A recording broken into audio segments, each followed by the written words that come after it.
That's what I do. But I do.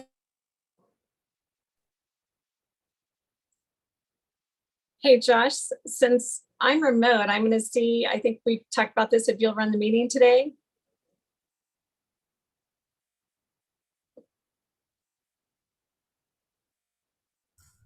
Yeah, if you would like me to. With the echo in the background, that'd be awesome. It adds a little flair to the meeting. Okay.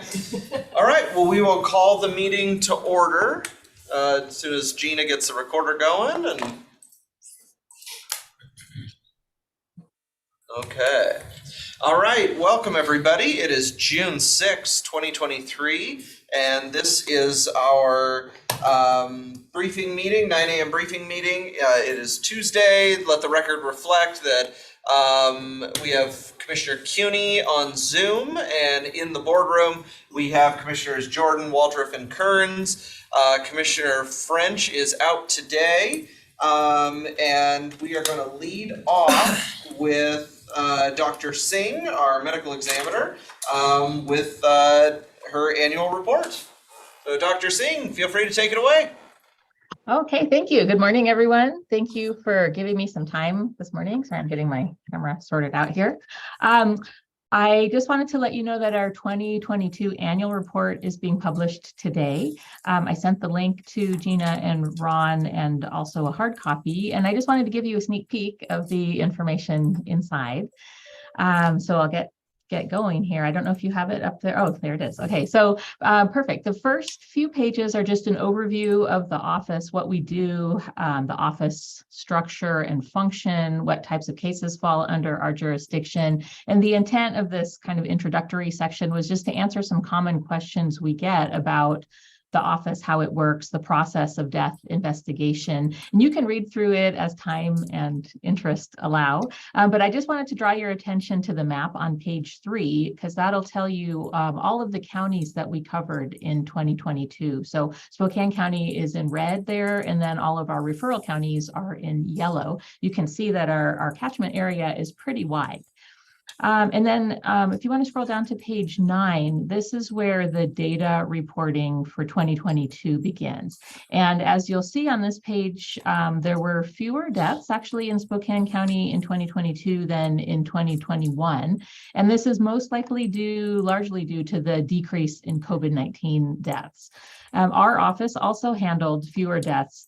We took jurisdiction of fewer deaths in 2022 than in 2021. That's again largely due to that decline in unattended natural deaths or natural deaths at home. But as you will see, this is still almost a 30% increase in cases from 2020. So we're still seeing overall an increase in cases.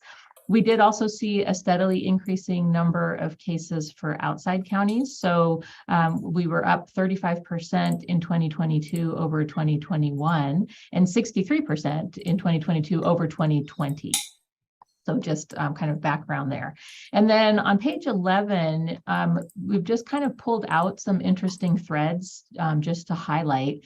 One notable trend that I think bears mentioning and watching is that although we saw a decrease overall in unattended natural deaths, there was a 130% increase in heart disease related deaths in younger people, so ages 20 to 49. And that's a group that we don't traditionally expect to die of heart disease. So again, an interesting trend to keep an eye on. The most commonly documented specific causes of these heart related deaths were coronary artery disease and high blood pressure. Again, traditionally, we would see deaths with people with those conditions ages 50 and above, but we're starting to see them younger and younger. Many of these people had contributing factors. The most common ones were obesity and chronic long-term substance abuse, particularly stimulant drug abuse, so cocaine or methamphetamine. And there's also some medical literature that suggests that previous COVID-19 infection is associated with an increased risk of heart problems. So that may also be playing a role. This is a national trend. And so again, something that just bears watching or of interest. As you'll see, our deaths related to drug overdoses also continued to rise, although less steeply than in prior years, so that's good. We have seen a lot of attention paid to fentanyl deaths. It's in the news, I think, a lot. But I also want to point out, as you'll see in the statistical section, if you end up scrolling down to that point, that we're still seeing increasing deaths related to methamphetamine use also. And in fact, mixed overdoses, fentanyl and methamphetamine, are more common in Spokane County than just single drug overdoses. The ages we see range from young teens or even preteens up to 60s and 70s. The highest rate is in the 30 to 39 age group, but again, we're seeing them at the extremes of age. So people who have been using drugs for a long time, people who are just starting to use drugs. And another interesting thing to note is our investigative information indicates that Narcan was not present at the scene in most of these fatalities, so actually less than 25% of these. So that is something that it's an area that could be looked at for intervention potentially. And then just in terms of other trends, we did not see a heat dome event last year, thankfully. So we had fewer heat exposure related deaths in 2022 as opposed to 2021. The cold exposure deaths remained steady. But we did see again that most of the exposure related deaths occurred in people who were either in their homes or just outside their homes. And typically the homes had inadequate means of heating or non-functional means of heating or cooling. So I think it is commonly believed that these deaths are more common in unhoused persons, and in Spokane County, that's actually not the case. And then lastly, I want to just draw your attention to page 12. That's the manner of death trends. And you can see that this is the second graph on page 12 there, that just looking at trends over the last couple of years. And homicide numbers are up a little bit over last year, 5 cases in 2022 over the previous year, but they're overall stable from the year prior to that. So from 2020 to 2022 did not change significantly. And suicides are actually down a little bit from the previous year, but the overall trend is slightly upward. So from 2020 to 2022, a slightly upward trend. Majority of our homicides and suicides in Spokane County are firearms related.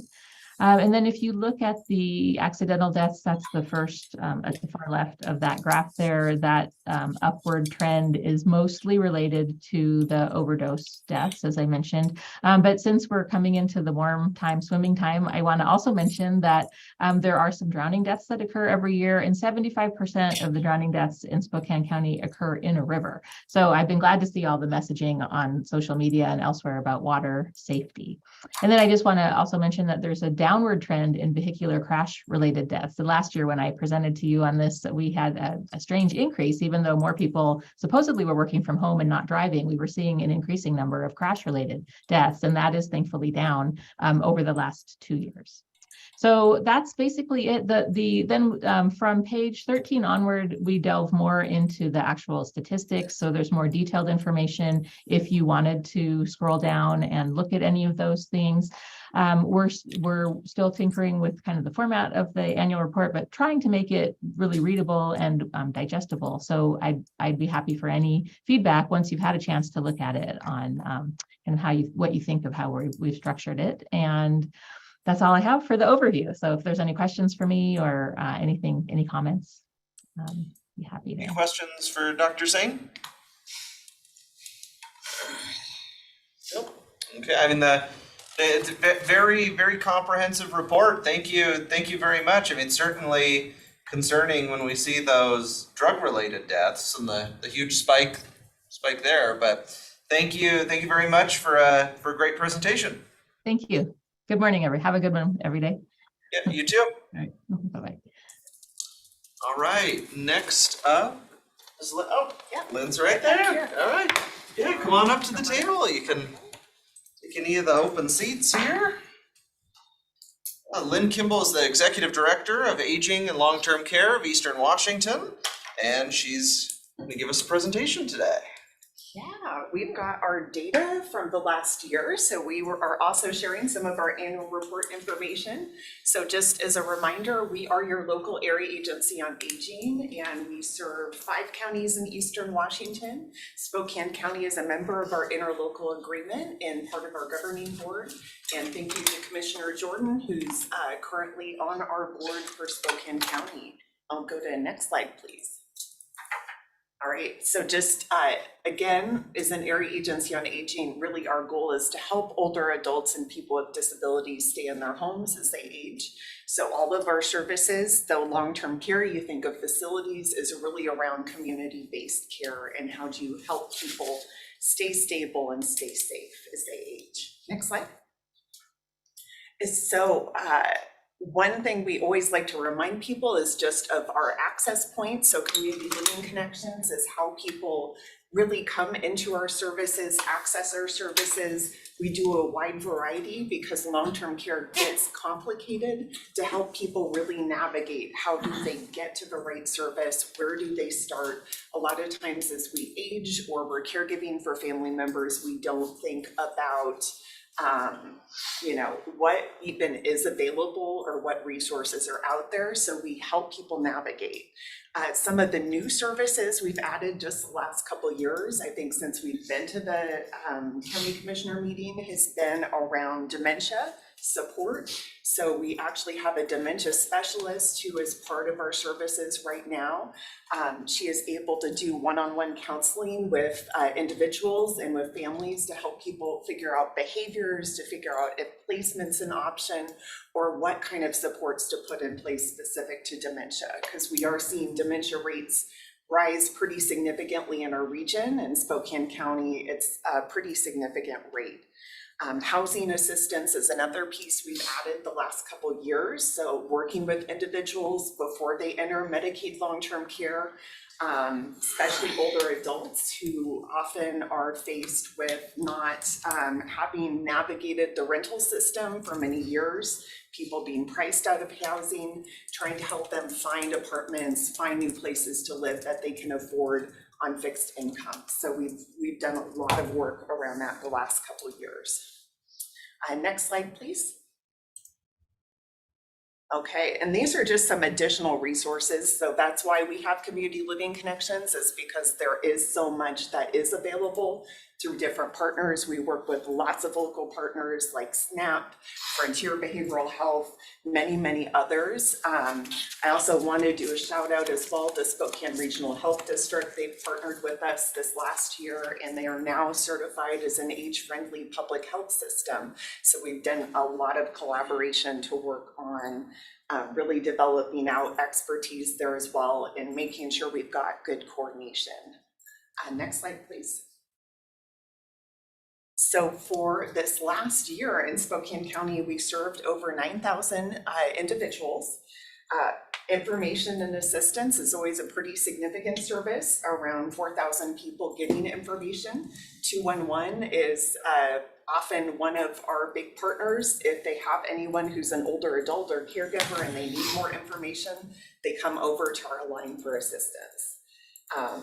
Over 4,500 people received Medicaid in-home care services. So that's individuals who are lower income getting help from a paid caregiver in order to stay at home with personal care services. Meals are always significant. So over 200,000 meals done by our partner at Greater Spokane County Meals on Wheels. Always big significant part of what we do, both home delivered and meals that happen in a congregate setting like a senior center or community center. 683 unpaid family caregivers receive different supportive services. So everything from counseling to respite care to help them manage so they can continue to provide care. And then lots and lots of other services. Spokane County for sure is, of all the counties we serve, has the highest percentage of individuals that are below 100% of the federal poverty level that receive services. So that was 60% of those who receive services through our network. And next slide. And this one shows you a little bit about our age distribution. As you can see, most is 60 and older. So a lot of our services are 60 and older. We do have some services that are need-based, like Medicaid and home care. So that's where we tend to see the younger age ranges as well. And 66% female, as you would assume, as you age. We tend to see more women aging longer, so they do tend to show up a lot more in our system. Next slide. And the last is just race and ethnicity distributions. So we've got definitely spread across the whole county. Other does include people who selected more than one race or ethnicity category, people who declined to disclose race and ethnicity. So with that, really on the horizon for us, we do have some work coming up. We'll be doing with Spokane Regional Health District and other partners around vaccine access. So we did receive a grant from US Aging to work on booster shots for older adults and people with disabilities, as well as flu vaccines, shingles vaccines, pneumonia vaccines, and all of those with this coming season. So we'll be getting that work underway in the next couple of months.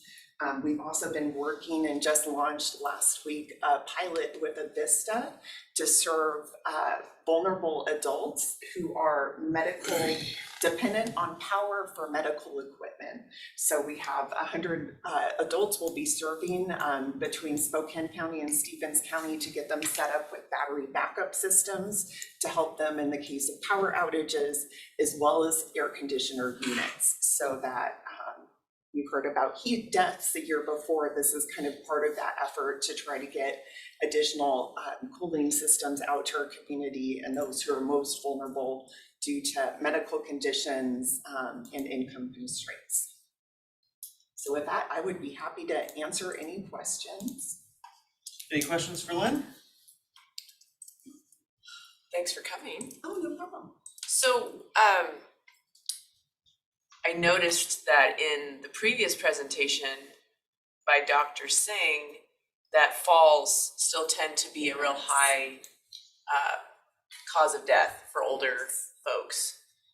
Do you guys do a lot of education, or when you talk about minor home repair, is that sometimes? Sometimes that can be related to falls. So we do work with SNAP. They do a whole variety of different home repairs. So everything from water heaters to grab bars and up. But we do actually have a fall prevention program, and we have staff that work are dedicated to fall prevention services. So we do classes throughout the county for A Matter of Balance, which is an evidence-based program, and it helps people deal with their fear of falling, learn some basic balance exercises, think about what do they have going on in their home environment that might need to be shifted. We also added during the pandemic a program called Falls Talk. So individuals who can't get out to a site for a fall prevention class are able to get a telephonic help, do motivational interviewing, help people figure out what are things they need to do to change their environment to help prevent falls. So we do a lot of work around falls. And that is why, because we've historically had a very high death rate when it comes to falls, and very high rate of falls in Washington. Do you have the housing work that you're doing? Yeah.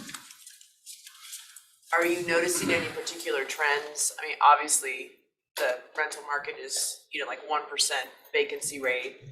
How is that going with trying to keep seniors either housed in their current home, like helping them with maybe increased costs to stay at home versus moving out into another unit that might be less expensive? Yeah, it is a challenge. It is a challenge. I would say the number of calls we get to our helpline is pretty, dementia is now number one, housing is number two, and then just general long-term care is number three.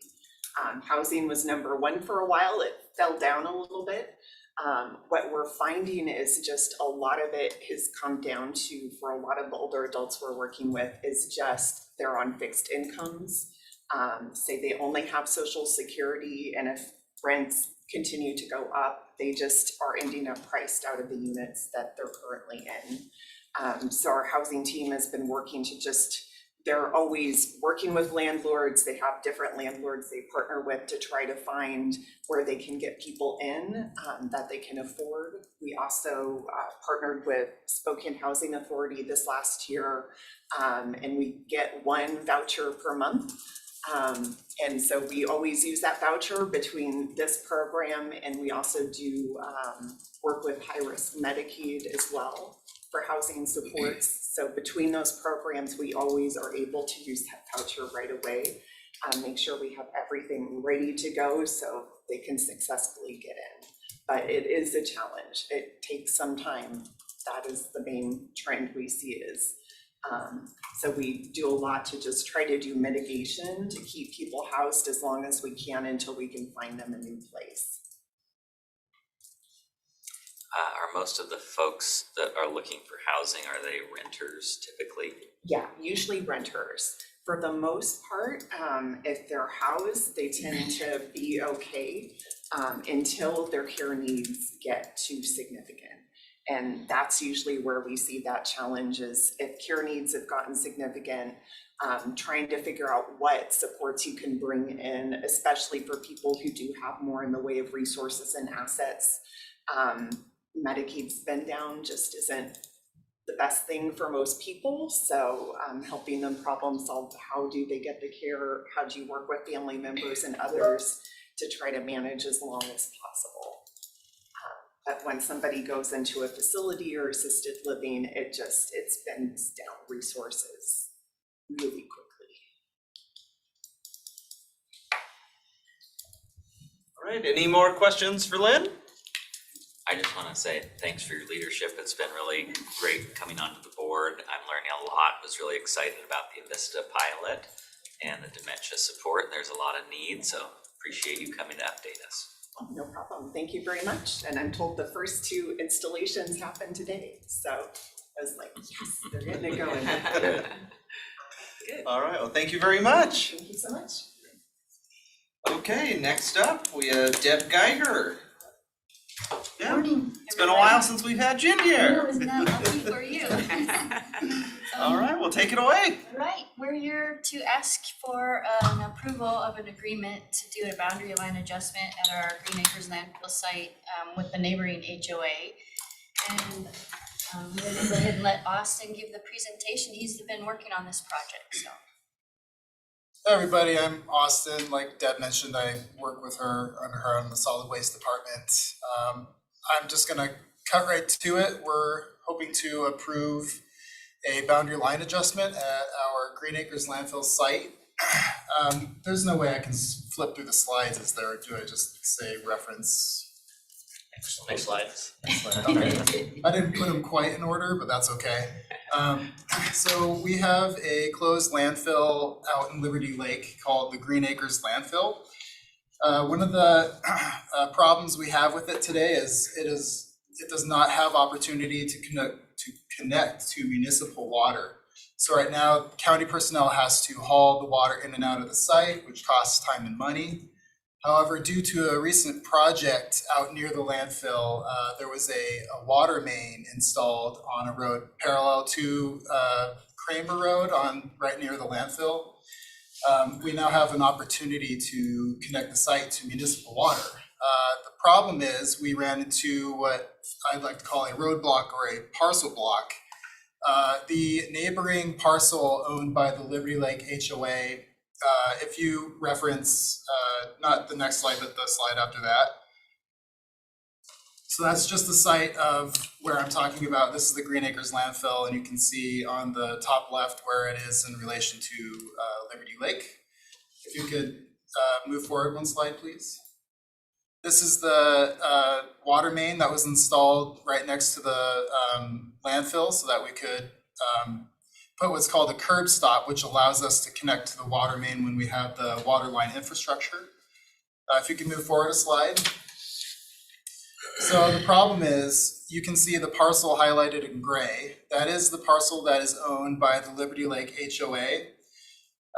We need to run a water line through this parcel. So with that in mind, we have 2 options. We can either approach Liberty Lake HOA and ask for a utility easement, which has its pros and cons, or we can do something called a boundary line adjustment, which would effectively, if you could move up 2 slides, please. It would effectively absorb this area of their parcel and absorb it into the light blue parcel, which is our Green Acres landfill. If you could move forward 1 slide, please. This is what the exhibit would look like if we moved forward with the boundary line adjustment. If you can move to slide 2, please. I'm bouncing back and forth here.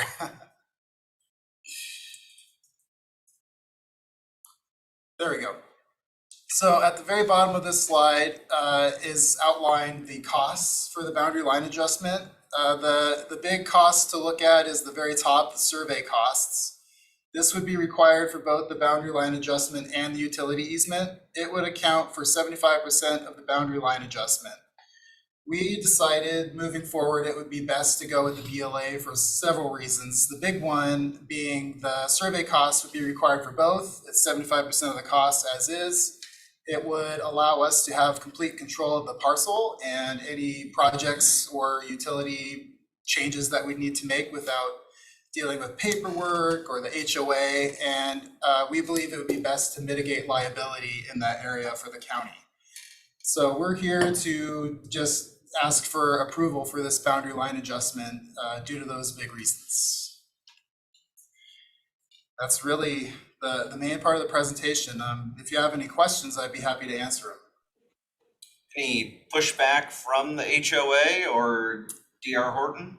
DR Horton and HOA have been almost pushing the fact that we should have the BLA. I don't think they want to deal with this either. Okay. And they have that little sliver of parcel that they have to maintain and deal with as well. So they would effectively give that over to us, which we find ourselves maintaining anyway, so. Any questions? Commissioner Cuny?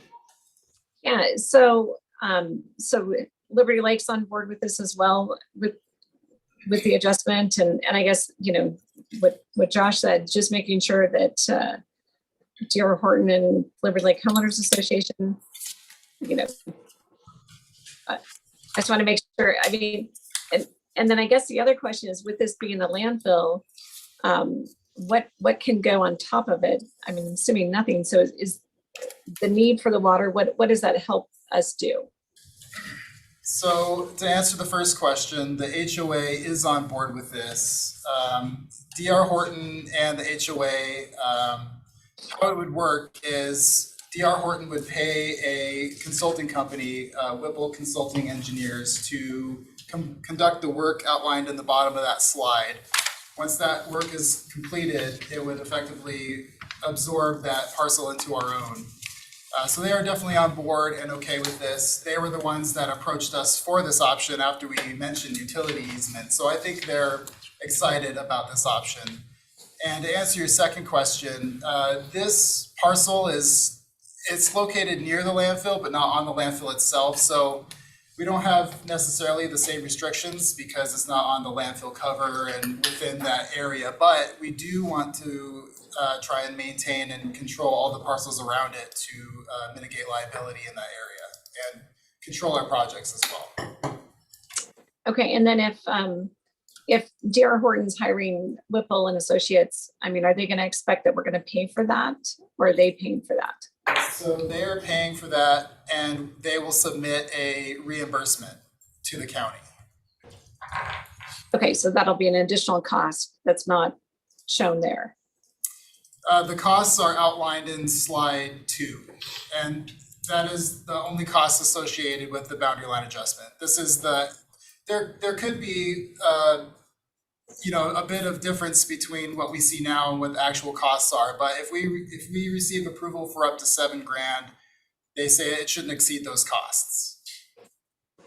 Okay, so you're actually wanting to get approval for up to 7, Yes. and up to amount. Yes. Okay. And then when do you anticipate this to happen? And I guess this comes out of the sewer fund? This would come out of our landfill fund that we have set aside. And it would have to be completed within 6 months of signing the agreement, or we would have to renegotiate with the HOA and ask for an extension. So we're hoping to get it within that 6 months. Okay, thank you. And just so everyone knows, we worked with Matt Koza on this and he finalized the agreement for us. So it's been run through legal. It's ready to go.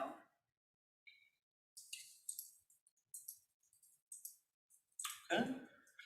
Any concerns? Any more questions? Sounds good. It's We're great good. to see everyone again. Thank you. Thank you. Come back Anytime. anytime. You may get your wish soon. Again. Have a good one.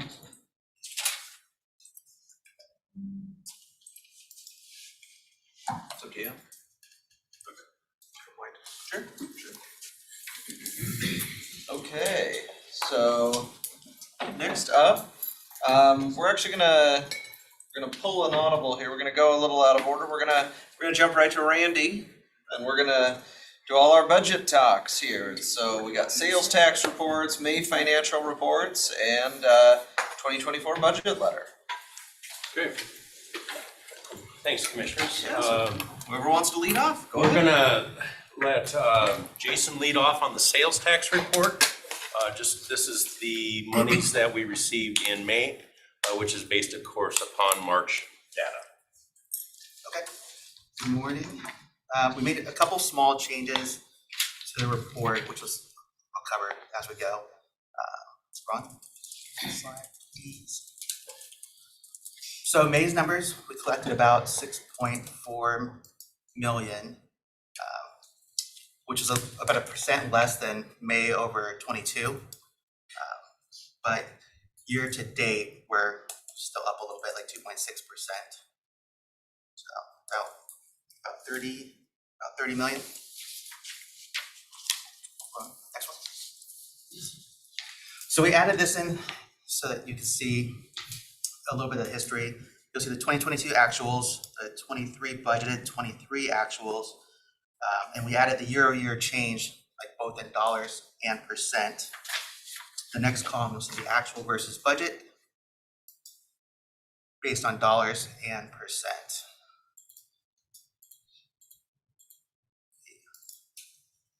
There we go. So year over year, we're about 2.6% up over last year, which is a little bit less than what we budgeted. If you scroll down on. And then we added this, so you can see, we budgeted 78.5 for 2023. If we stay at the 2.6%, which is what we're trending right now, we'll be under budget by about 0.7 million. The past 2 months, we've been 1% below, which is really not great. If we stay at that, we're gonna be under budget by about 2.4 million. So if we, what Jason is saying is, if every month going out, if we continue to be 1% month over month lower, that 0.7 million will grow to about a 2.4 million shortage in sales tax versus what we had budgeted, which will get us, it'll still be more than last year, but it will be less than the 3.9 we added to the budget. Yes, that's what I meant. Thanks, Randy. If we can go to the next slide. And on the top column, it shows just May's figures for regular sales tax, what we brought in for criminal justice sales tax, the juvenile jail sales tax, and the public safety sales tax. The bottom left section just has the breakdown per area, what you're paying for sales tax. And on the right-hand side, I just put some little notes just so people know when the sales tax is expiring, so you can make any decisions that you need to make, and the allocations for the city and county for those taxes as well. So as you'll see on that slide, the juvenile jail sales tax does expire in 2025. So from a planning standpoint, that is something we should consider putting on the 2024 ballot.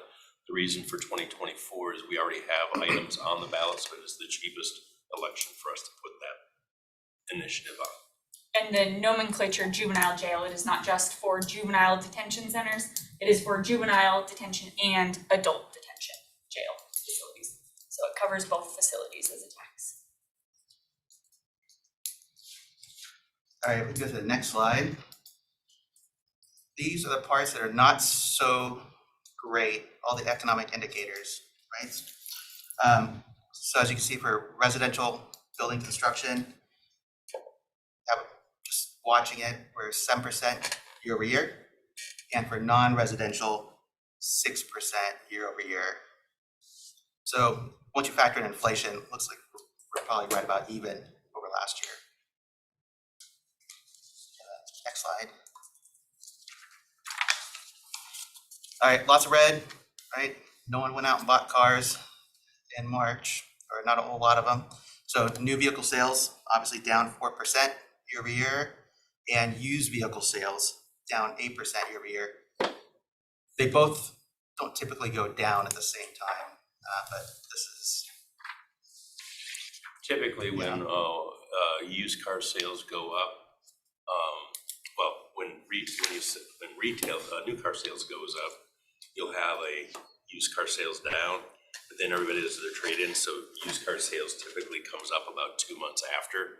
And right now, we're seeing the trend where it's not rebounding like you would normally expect.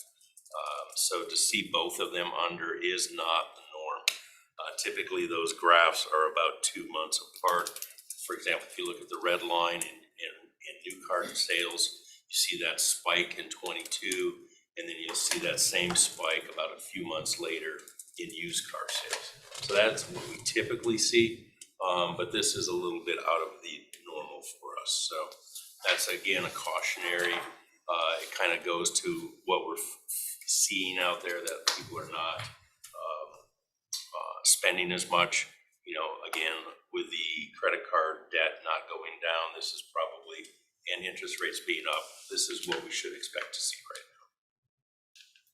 now. The next slide.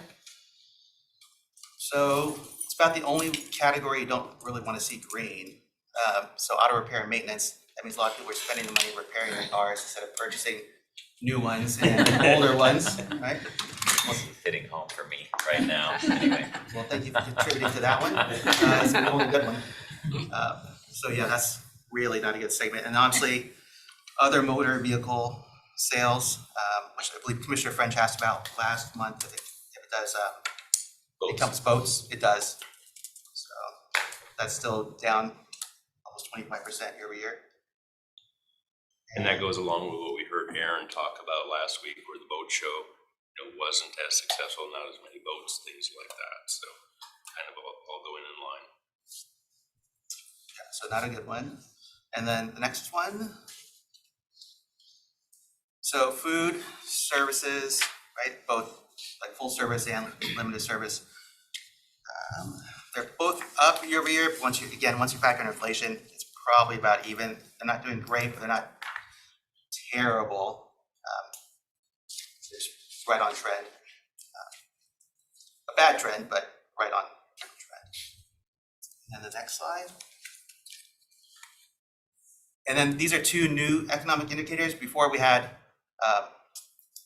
alcohol sales, both in establishments and normal, like Liquor stores. yeah, liquor stores, but they never really changed. Like apparently people spoke in, nothing really is going to affect their drinking.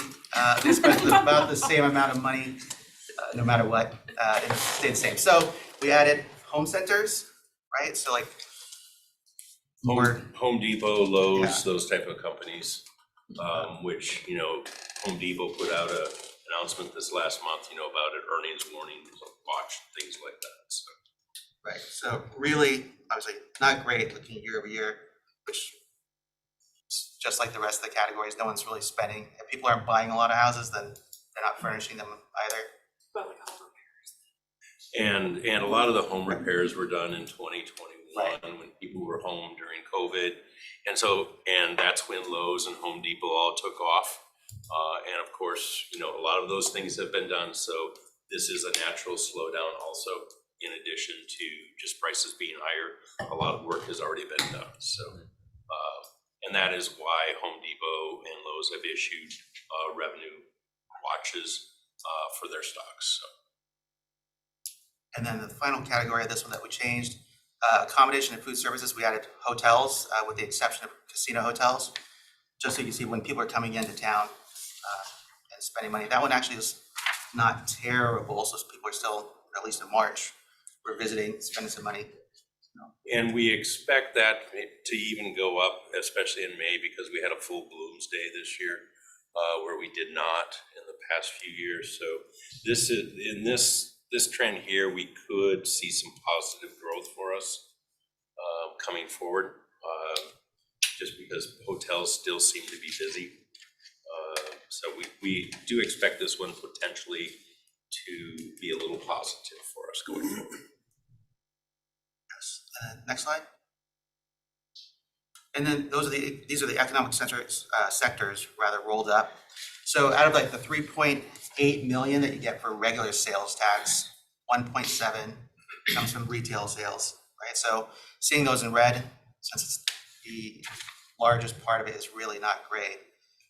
The construction is about 20% of that regular sales tax, and the accommodation and food services, the third largest, is at 7%. So even with all the visitors coming in, it's not going to make as big of an impact as it would, like say, if there's spending money on retail trade. So, and that is Those are the slides. And then Ron, if you want to pull up the next two, these, Commissioner, I'll hand these out to you. Sorry, I did not get these out to you yesterday. These are some sales tax. So this first slide is and Mary, I emailed that to you yesterday. This first slide is kind of a repeat. This is what slide we used when we talked about the budget the first time. And so we've left everything the same. As you can see, the 2023 budget was at 3.9%. We've added a couple columns past that. So we did put on where we're at today for 2023, and we're at 2.6. And we've actually revised the 24 projection because we want to have a couple more months of trend to see where we think 24 is actually going to be. So right now, instead of saying it's going to be up 1, we're just leaving it at 0, just to get a couple more months of trend before we get into September and we start talking about the budget and what our revenue looks like.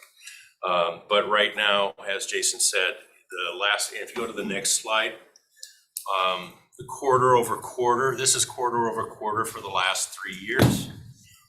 As you can see, they've all been positive other than when COVID hit, but we rebounded and we still had positive growth in 2020.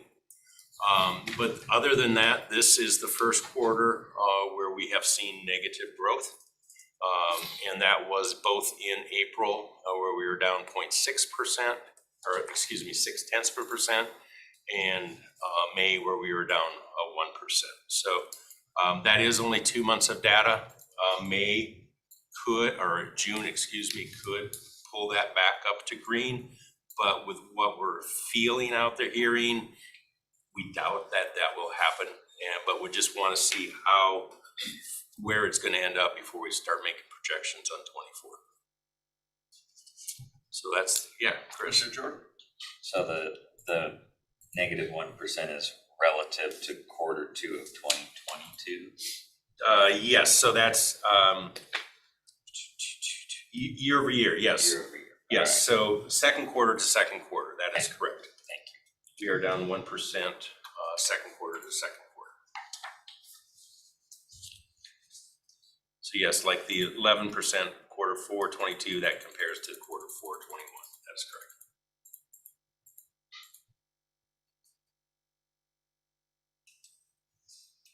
Okay. Can I ask what was the big hit in 2003? And that was a massive almost 15%. Well, you had the tech recession. Okay. 1, 2, or was it 2, 3? There was a tech recession, early aughts. There was also the Valley Corporation, I believe, in 2000. Okay, because And that could have There they been the go. bigger 'Cause- hit there. I was comparing it to the Great Recession, and Yeah. 03 is Shouldn't have been that way bad. worse than even the Great Recession Forgot was. No, about yeah, I think it might be the I value. I think that's it, because They just had their 20 years. that was more like Yeah, 2001, 2002. Gotcha. Yeah, right, they just, Yeah. it was their 20-year anniversary this year, that's correct. Gotcha. Okay, that makes sense. That would do it. I was gonna say, I mean, Chris and I were still in high school. What were you guys doing? So that's sales tax. The next, we just got the 5-month results for you to look at. Very high level. Ron, the first one would be the revenue slide for the 5-month results. Probably back to your first.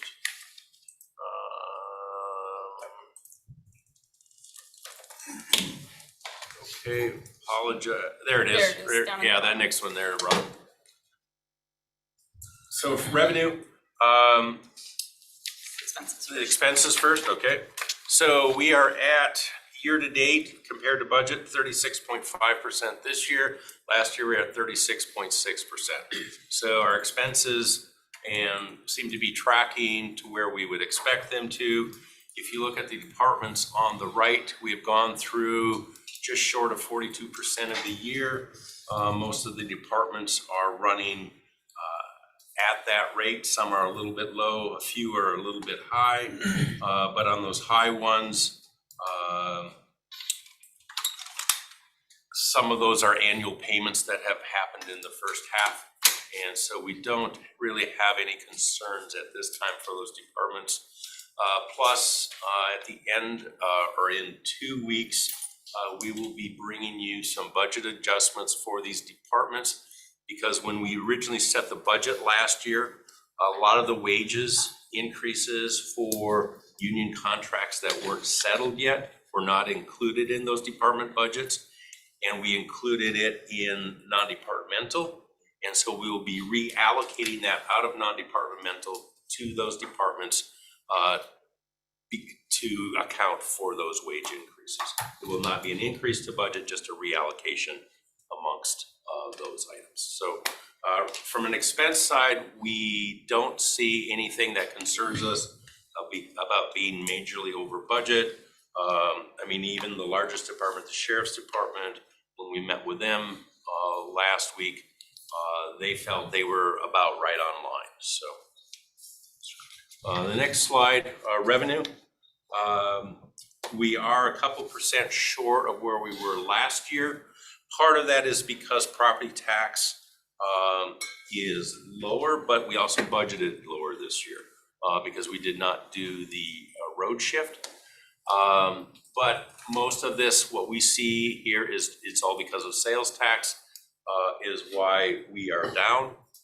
And again, based on those graphs, that is our potential shortfall, we believe, for the budget for this year. It's the sales tax number. But everything else looks, charge for services, other revenues, they all look in line where we expect them to be. Any questions on those?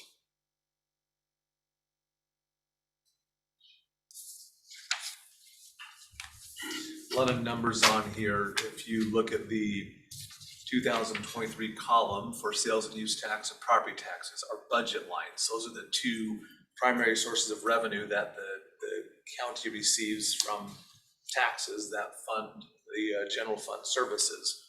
And or the sales taxes is about 57% of those two numbers. So that's why there's always a heightened awareness and a review closely by Randy and team to see how we're tracking, see how we're trending. We've had some very strong years in the last couple of years, and there's definitely headwinds against us right now and looking like we're trending downwards, and that has an impact. Every 1% Is about $700,000. Of a plus or a minus, depending on which way that directs. So Have we ever seen charge for services that close to the property tax number? I mean, they're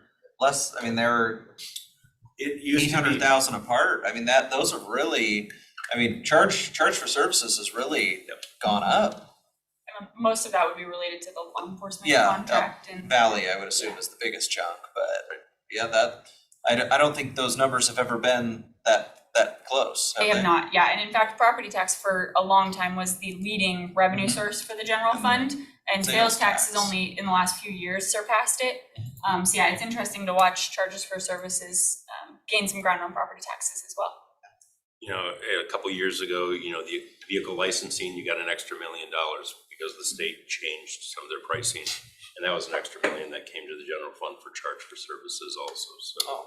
And that and the sheriff's contracts with the outside districts leading piece there.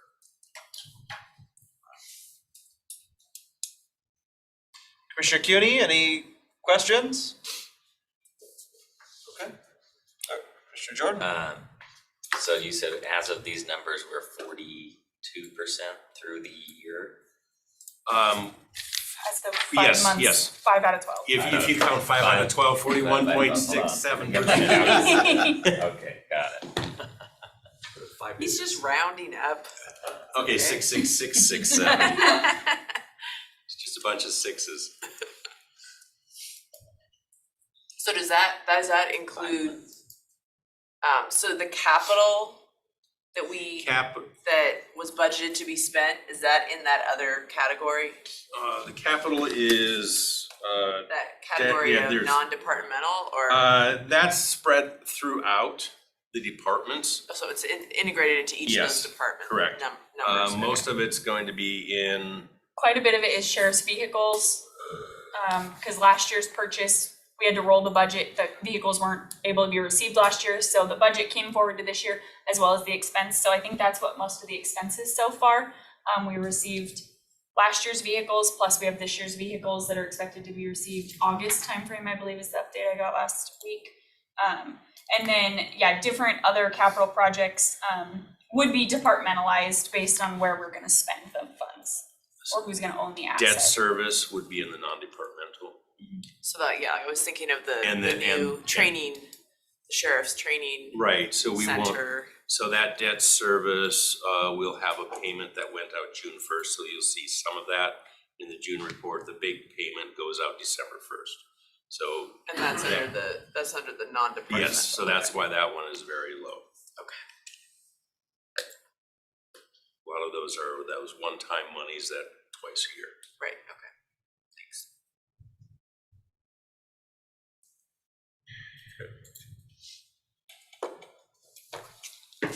All right. So the last thing we have for today, or if you want to pull up the letter, is to get your thoughts on the letter. This is a letter that we are going to, once we get it finalized, we would like to present to the department heads and elected officials in an in-person meeting on Tuesday, June 20th, I believe, is the Tuesday, 2 weeks from today. So we would love your feedback if there's any direction that you don't think we're going in the right direction. Basically, we're gonna put all the people that are currently in the system or that are authorized into the budget, asking them to try to keep their M&O to the same amount as last year, but also saying there are some departments that historically use vacancies to fund M&O, so we are asking those departments to eliminate the vacancies and actually budget it in M&O, which is where they know they're going to spend it and they know they're not going to have the people. So we're really trying to get people to have a more accurate budget instead of just the budget that we've done in the past that says, I'm gonna keep all these people, I know I'm not gonna use them, but I know I'm gonna spend more money over here. Let's actually budget it correctly. We know that by doing this, if people don't take out positions, we estimate we'll be around $6 million short. Because this does not eliminate any of those positions that are over 180 days old, but that's where we will need to work with people and talk about either eliminating or using vacancy adjustments. Because we know not every position is going to be filled every day of 2024. We do know we will have vacancies and we will have savings there. But it's working with those departments, which ones don't we need versus which ones do we still need, but we need to not budget for it being filled the whole year. So that will help close that gap. As we presented a couple of weeks ago, that would take that 6 million down to 600 to $1 million, somewhere in there, depending on what we budget for sales tax.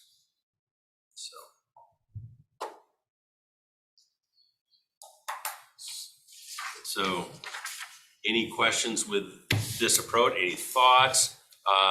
Don't have to have answers today, but I would like your guys' help on editing or the messaging on this memo before we give it to the departments. And I know I didn't get it to you till yesterday, so I understand if you don't have complete thoughts today. Jump in, Chris? What was that 6 million number again? 3 weeks ago, we presented if sales tax was up 1% and if we funded all the vacant positions and we planned them for the whole year, at that time, that report showed a shortfall of 5.5 million. If we take that sales tax 1% out of there, that's going to make it a little bit over $6 million shortfall. If we plan for every authorized position for the whole year and don't take any vacancy adjustments, and if people only spend in 24 what they budgeted in 23 for O&M. That was for 24. Yes. Okay. Commissioner CUNY? Yeah, so Randy, thank you, because I know when you were in 3 weeks ago, we talked about, really having those conversations with the departments instead of just throwing it out there as a blanket statement to everybody. So I appreciate that. So thank you for that, because I think, as you know, each department kind of handles their vacant positions, as you said, differently, and that some of them use it to fund their M&O. And we've got to get to that realistic, what is the realistic M&O? Because as we start to go into times where we may have to cut budgets, we need to know what that is. And I know, you and I know from working in the financial services department that people use some of that as kind of their slush fund for their M&O operations, or, for needs that they might have. And so we just got to get people to really, the departments to really be looking at it that, we want to be in good faith moving forward with a budget that's a realistic budget, that everyone is really aware of and transparent about. And so I think that's just the message, that if you can keep telling the departments, we're not trying to short them, we're not trying to do any of that. We need a realistic, transparent budget as to what this really costs and what the services they're providing. So that way, hopefully not this coming year, but as we look in the future, if we have to make adjustments, then we can be honest about what those adjustments really are. Just thank you for carrying that message, and I would just ask you to continue to carry that message. Well, thank you. And on that point, we know we have certain contracts that are going to go up a certain percent every year. We know our liability insurance is going to go up. We know our workers' comp is going to go up. So we know M&O in some areas has to go up. But again, where can we maybe not spend money that we are spending today, or don't have to, or to the point where are we hiding M&O increases in salaries? Scott? So budget's always an interesting time of the year for local government. And with our budget last year, we took an approach where you can do there's a couple different ways of doing a budget. You can do a bottoms up approach where you build all your expenses up, what your needs are, and then you figure out what your revenues are to cover it. Well, it doesn't work in government. We kind of know what our revenues are going to be. We have the commissioners have limited levers you can pull to impact on the revenues.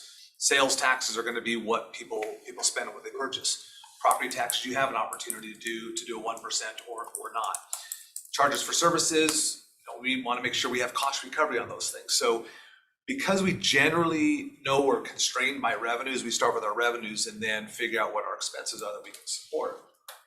Last year, we went in with a baseline, let's assume no property tax increase, and let's see if we can live within our means. And from that, we figured out what our expenses could be. And so we shared with the departments, I believe last year, we said, okay, in order to live within our revenue projections that we're going to be at, we're gonna load your FTEs in there just like you had last year. Build in some estimates for contracts that hadn't settled yet.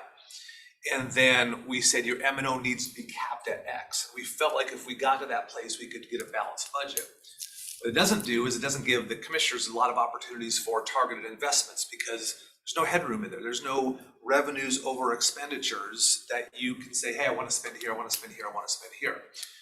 Through the process last year, we also said, hey, if something changes on the revenue side, we see some upward trajectory that we hadn't anticipated, we asked the departments to provide what we called supplemental budget requests. So if there is additional revenue that we find during the budget period, highlight what those requests would be, prioritize those, and let them be available for the commissioners to evaluate. Even though we shared with the department heads and electeds all along the way the tightness of our budget, that we didn't have anything, the feedback that we got was it left a bad taste in their mouth because their belief was by submitting a supplemental budget request, it was going to be fully funded. And I don't know, the supplemental budget requests were in the multi-million-dollar ranges. And we were, the commissioners were only able to fund a few of them. So we're trying to figure out a way to make sure we're coming alongside of the other departments, the electeds. That's why Randy had a great idea. Let's have an in-person meeting with them. Let's make sure they're clear on kind of the state of the state with the budget. We're concerned with the softness of the sales taxes. We're not seeing the continued growth. Our historical growth is 3.9%. We're growing at 2.6% right now, possibly less as the year goes along. So it's kind of trying to figure out the theme in here to make sure we're setting the right expectations with the departments. Yes, we want to know what your realistic headcount and M&O is, but there very well could be some tough decisions that have to be made this year. So the approach is somewhat similar to last year. Let's put your headcount in. Please adjust your headcount if you're not going to fill them. Do some more realistic M&O. Your M&O has to be capped at what last year's M&O is. And by the way, we're concerned about sales tax and the softness of it. So that's kind of the theme in the letter here, if you will. So are you, do you have a meeting time already set with all the other elected? The elected official and department head meeting is already set for Tuesday, June 20th. Originally, it's from 1 to 2 right before your meeting. Because we're doing it in person, we will bump that back a little bit, maybe 15 minutes, and do it in the commissioner's room down there so that we clear out before you guys have to set up, so. No, I think that would be really important to present them with the previous presentation that you gave that looks at a potential shortfall. And then, walking through some of the sales tax data. Because if everybody's on the same page with the same information, I think that's important to reiterate the need to think differently about what each department's needs are, because the money is just not going to be. It seems like the last couple of years, maybe they didn't have to do too much different. There were not a lot of cuts in the last few years, that's correct.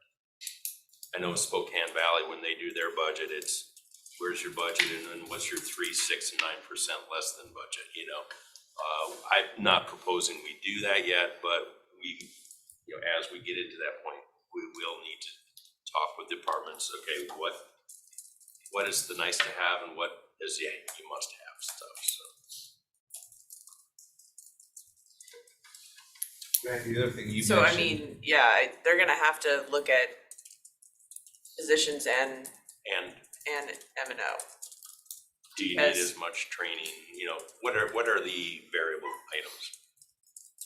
Cause that doesn't sound like a good approach, just to basically keep vacant positions as a way to just move money where you wanna move it.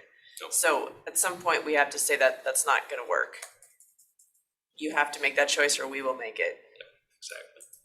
Because that's just not fair to some departments who are actually trying to, actually have the number of employees that they need, and others are just using it as a budget tool. Correct. So, And that's where we want to get to more accurate, more realistic budget, people and M&O. Knowing we still may have to make cuts, but at least let's start with. so this what's letter will be realistic. sent out after you have that meeting. We'll hand it out Okay, to them. at that Perfect, meeting, okay, that yes. sounds like a good strategy. Scott, do you have something? Well, Randy had highlighted the other day to me, if you look at that sales tax historical growth rate, we've had 10 straight years of revenue growth in sales taxes. And if you look in the 10 years prior to that, there's ups and downs, ups and downs, ups and downs. So it's a very, it's a historic trend that we've had. What isn't one that we'd expect to see, but to Commissioner Waldrop's point, we haven't necessarily had to make those tough choices in recent years. But it looks like we certainly could be in that situation in 2024. Commissioner CUNY? Yeah, so, and I guess Randy, as you know, M&O is such a small percentage of a budget for a department versus staffing. So, I think we just all need to be cognizant. We can say we're gonna cut M&O, but it's such a small percentage. And as we know, as you said earlier, everything's going up. From, gas to paper to, just all the basic things that go into M&O are increasing. As well as staffing, we have increases based on our future, our agreements that have been settled, but not the revenues that are going to be able to match that. So, staffing is going to have to be, one of the discussions. So, just because that's, what's the average department percentage of staffing versus M&O? That's right. What's the we salary? have at least 80-20, 80-20 something like at that. least. Yeah, that's, Some of them are, 95 to 5%. so I just want to be realistic, and as we look at it, that M&O, we're not going to be able to cut M&O just enough to balance our budget. We've got to look at the whole picture. That's correct. So maybe, Ashley, do you have something to add? Yeah, as I've been kind of sitting back and just analyzing too, some of the other questions that come to mind for me are duplication of positions across departments. So I think another thing that I'm curious about, and I would like to dig into a bit more, and I'm hopeful it would be helpful to you as well, but some of our departments have their own IT people. Some of our departments have their own GIS mappers. Some of our departments have their own analysts, accountants, pay techs, right? And so I know, each elected can do the work within their office, how they so choose. But I wonder from a position perspective, if we were to look at centralizing a bit more, where we move IT back into IT, we move accounting into accounting, if there's an opportunities for us to more strategically look at how we're supporting all of our different departments. And could we have more efficient staffing models where we're not duplicating services, or we have people that can share departments? So that is one thing. And I know I come out of the private sector, so different history. But when I used to do mergers and acquisitions, that was one of the first things I would look at, was that duplicative services. And I really feel strongly in my gut, we've got a lot of that going on at the county, and it might be an opportunity for us to look at our organization differently from a headcount perspective as we make these difficult decisions and have these conversations.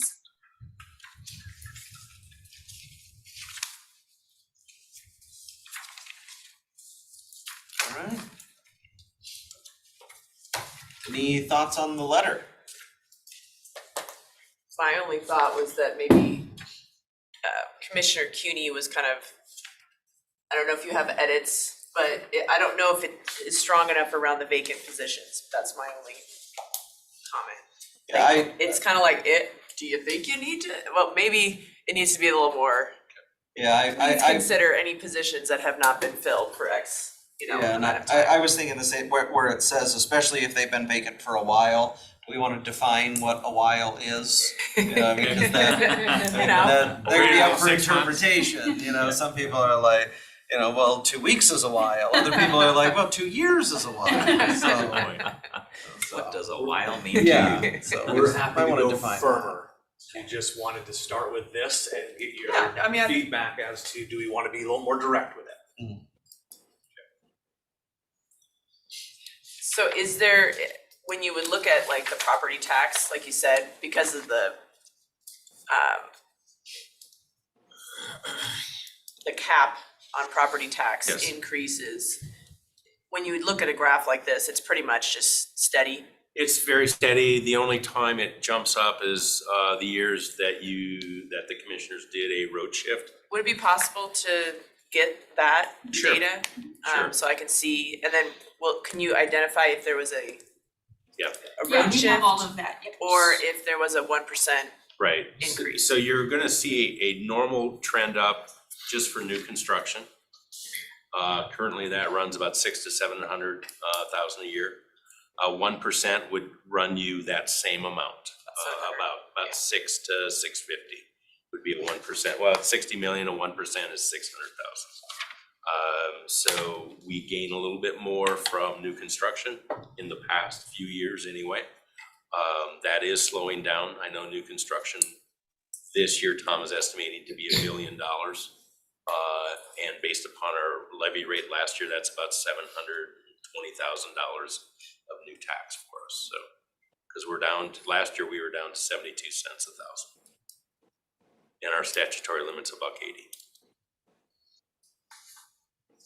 Thank you.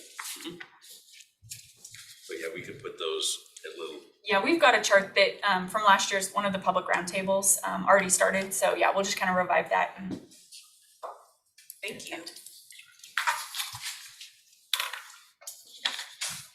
Any final questions? No, I think I'm good with the letter. I think, yeah, adding, since you've already talked about the department head meeting, I think adding into the letter that, you know, we really need to look at the vacant positions. I don't have a problem with that. Otherwise, I thought the letter was fine. Thank you.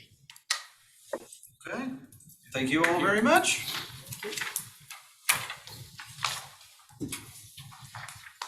Okay, so Scott, are you, I will lead Leading us, off yeah, on I'll lead it strategic off, plan? but it's really kind of an interactive session for the commissioners. So the strategic planning meeting that the commissioners had anticipated starting to have with the code changes. Of course, the code changes haven't been made yet. The anticipation was that the strategic planning meetings were gonna be the first and the third Monday mornings of each month. Last month, we had a number of commissioners out. Our third Monday of the month is a holiday, and so we don't really have, we're already off to an out of sequence sort of thing. I was talking with Commissioner Waldrop last week, and one of the kind of the first starts of this is getting some dialogue around topics that you all want to have on the strategic planning meeting so we can kind of hit the ground running. So what you've got in front of you today is a kind of a consolidation of some of the common themes that were discussed at the offsite back in February, March. So this is just meant to seed the dialogue, and if you have a number of them that are kind of common themes, we could look to start having a strategic planning meeting as early as the fourth week of this month, and then start to get kind of back on a sequence.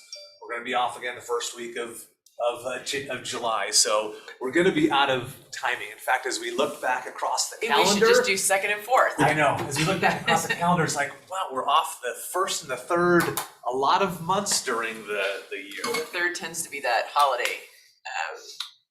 We had Martin Luther Okay, King, yeah, we yeah. had President's Day, yes. So anyhow, we might need to reassess that sort of stuff, but I just wanted to put this in front of you. have some chance for some dialogue amongst yourself. Are there some themes that are kind of rising up that you see as clearly opportunities to place on the strategic planning meetings? I believe the conversation with the commissioners were, these are more like 3-6 months, a year out. It's not things that you're looking to take action on. It's ongoing dialogue, providing some feedback, input on direction, doing some course corrections on some things, coming back together, reevaluating where we've at, what the team has compiled for additional information for you, that sort of thing. So have to give you a chance to take a look over it. And again, it's not comprehensive. It was just common themes from the offsite.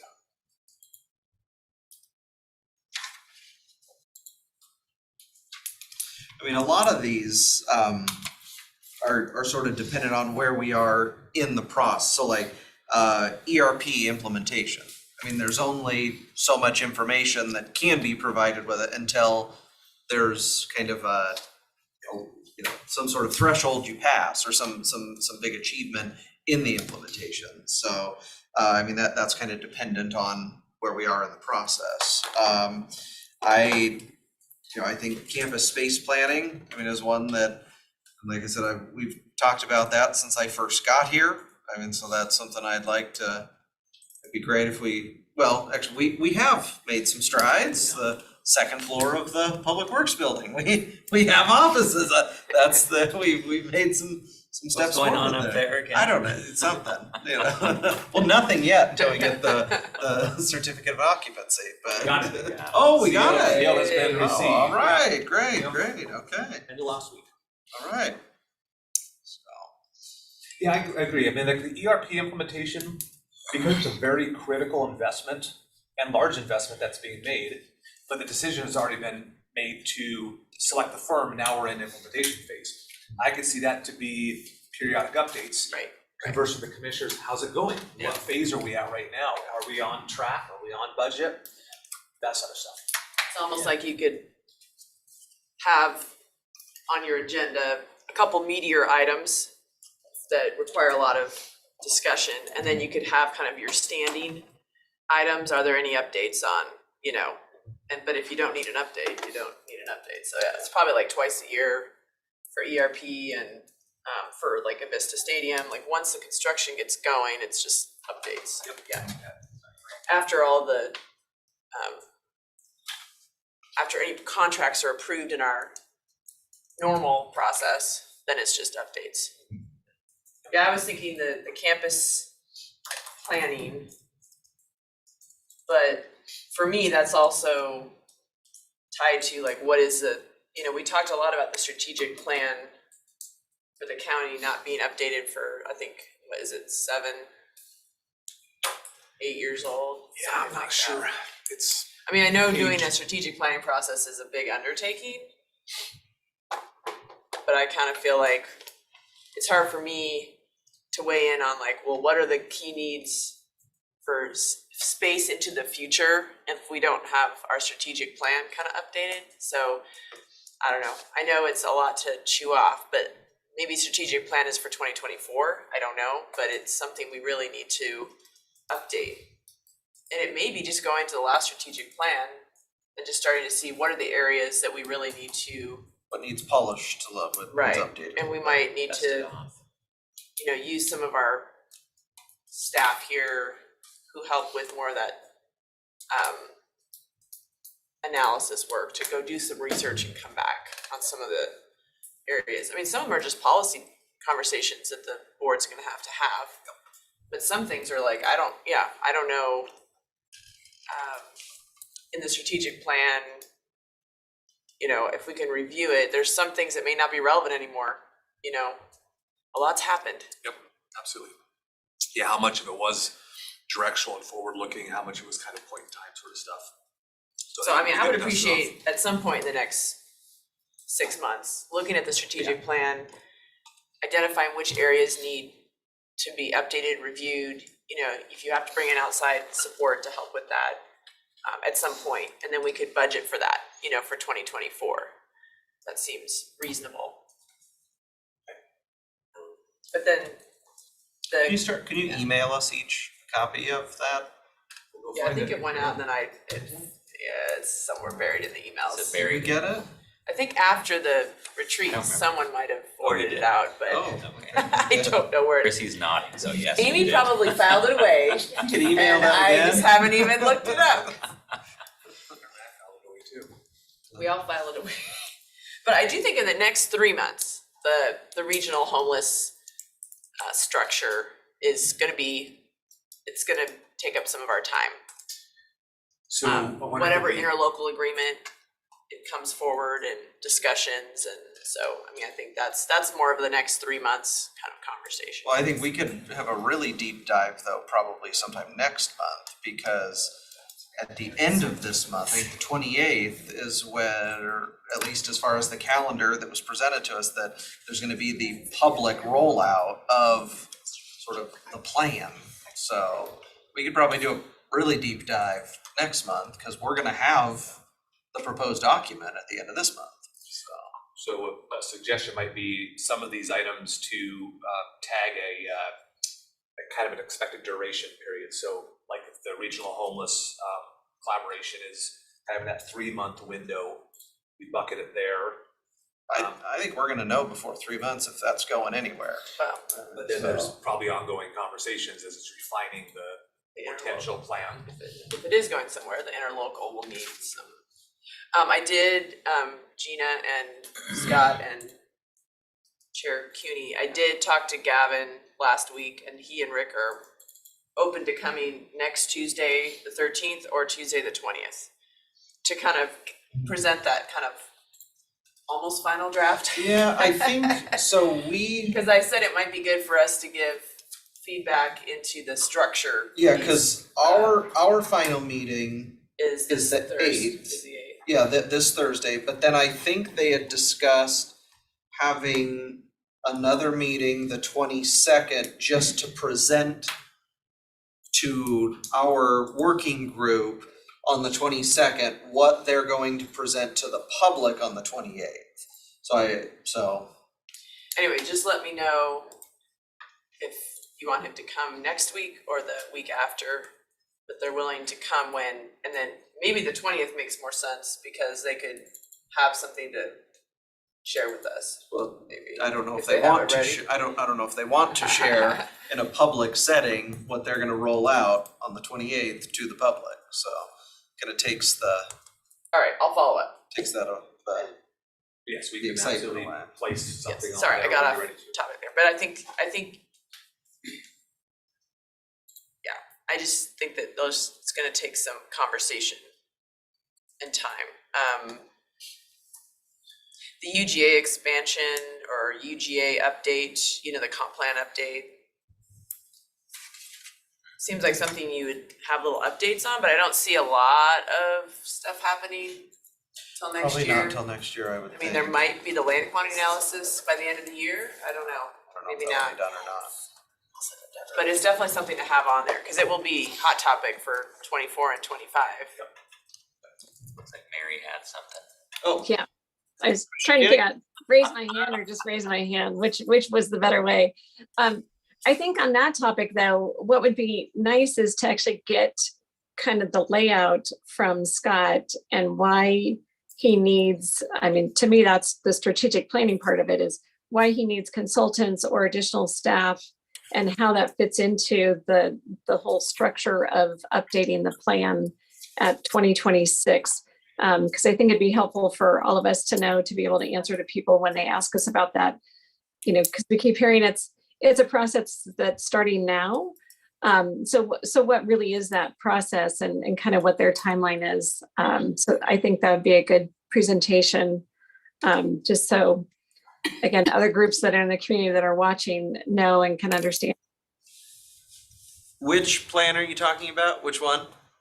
The comp strategic plan update. Comp plan, okay. For, because we keep talking about it's 2026, but yet there's so much prep that's going into it ahead of time. And so what really is that? And realistically, because some people have talked about, oh, we may be able to do it sooner, or not. And so I think that'd be a really good one to have discussed. Yeah, we could have Scott be every quarter or by month, every other month or something that just continues to cover, okay, here's kind of how we're resource planning this, here's the key milestones we're trying to accomplish, here's the work effort that we're focusing on right now, so it's very fluent with all of you as well as to what those focus areas are. Because his Yeah, but budget, we kind of, his budget was larger than what we put the money aside for ARPA.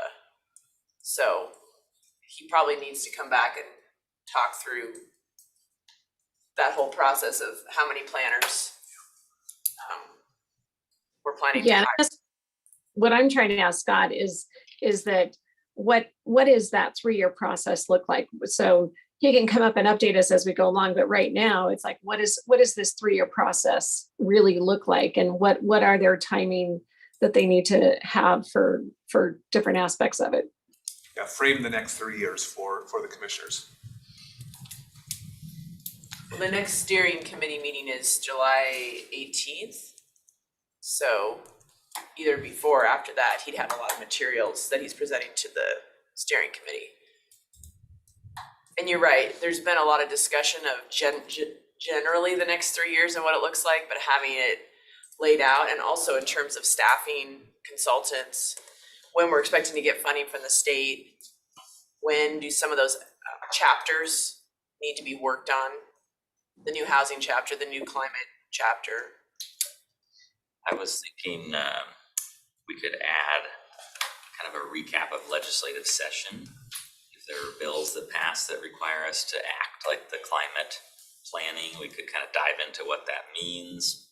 I think they passed an apprenticeship utilization requirement, so do we need to adopt an ordinance on those things? When I was at SWAC meeting recently, I need to go back and look at it, but there was some law that passed a couple years ago that requires local governments to pass an ordinance on something related to waste. It might have been compost or something else. I had to double check what that was, but we were late on that. So things like that kind of following up from session, I think could be helpful. But I I've do had think multiple people ask me about an ADU bill that passed that essentially just allows ADUs anywhere under any circumstances. And I don't know if was that anywhere or was that a city specific right. piece of legislation? I honestly don't know. So It'd be good to go there were back so through. many ADU bills that were introduced, and I'm not 100% sure which ones passed that will have an There was impact one. on us or not. There was one. There were a couple that we were impacted tracking. the county, But but I'm not sure if that one's the one that, yeah, so. Obviously, as we go into next year, it'd be good to use the strategic planning for legislative agenda Right. in general. And the federal earmark, Yeah, that's another we thing I wanna was gonna start say. early. Yeah, earmark, I like that. State and federal funding opportunities, Like, we should be thinking about that now. infrastructure bill, those types of things. Are there other opportunities to go after federal funds?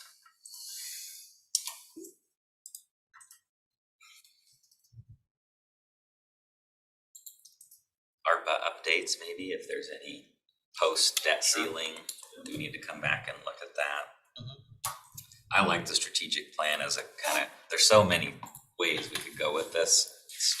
Getting that looked at early on could be a way to kind of capture a lot of this. Well, and 'cause down the direct road, it if you through. have your strategic plan, then it would kind of really highlight the things that you're working on, and that would help with the agenda planning, right? You'd be pulling right from what the strategic plan said was important to be worked on by And the it gives county. you dedicated sessions to, Yeah. these are not actionable things, it's dedicated work sessions with a very focused intent on here's the topics we're gonna talk about this week, here's the ones we're gonna talk about the following week, guarded against any other kind of regular blocking and tackling briefings that come up that are just kind of run of the mill you get every single week. And then I think budget planning could fit.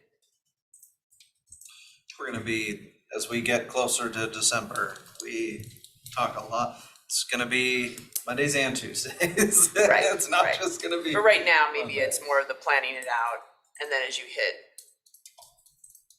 September, whatever, then it's really on your briefing sessions, because anyway. Yeah, we were We can figure that anticipating out. budget probably would be a strategic planning from Yeah. the April, May through the November timeframe up until you adopt. There's gonna be plenty of working But to your point, we sessions. may need more than every other week. Oh, totally. Touches, yeah. As we get close, yeah, we're talking a lot of budget. It's a good list, though. I like the topics, 13th judge could be a little subtopic if there's any implementation updates from that as part of criminal justice.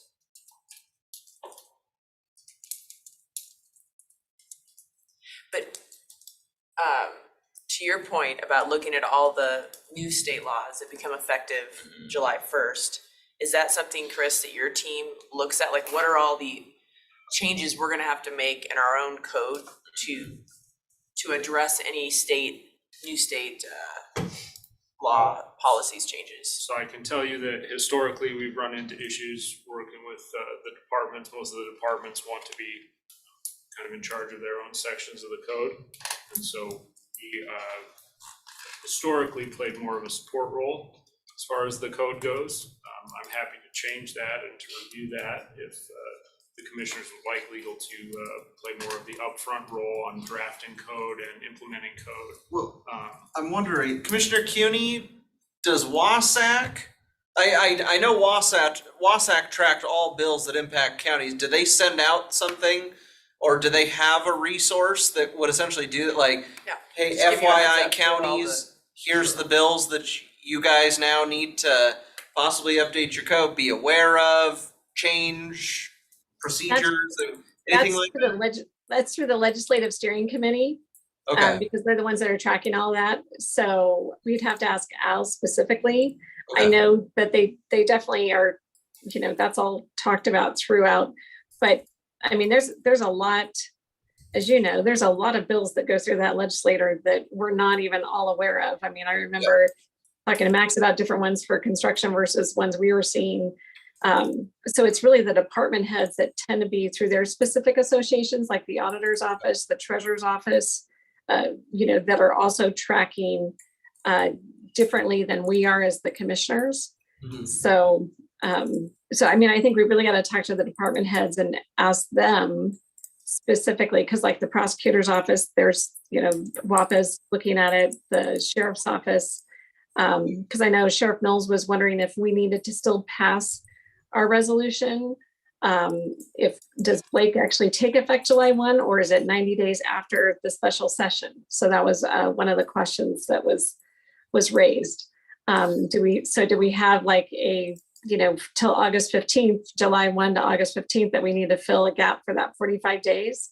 I don't know the answer, but it's certainly each of the different groups are look at it from a different perspective than we look at it at WASAC. So I think we've got to be, asking each of the departments, what is the legislature affected in your department? Because I mean, there could be IT stuff that we don't even know about because it doesn't rise to the level, at the commissioner level. So I think that's something we really have to be talking to the department heads and asking each one of them and each of the electeds, what is happening and going on, because, we're not getting all the elections updates. I mean, and there's been a lot of legislation that affected elections, which, potentially affects the budget. I mean, because again, we've got to go back to what's mandatory for us to be doing, what's required statutorily versus what are we trying to do for customer service. And, as we look at budget cuts, I mean, Josh, you remember back in 18 when we were looking at the 18 budget, we were asking those questions of what are you statutorily required to do? Which I think has increased over that 5-year period versus, where we're at now. So those are the things we've got to be, looking at, and would be good to get information from the departments as we're looking at the budget. I would ask them, each of the department heads, those questions of how things have affected, or how they have affected them, and what the new effect is going to be just on the most recent legislation. Yeah.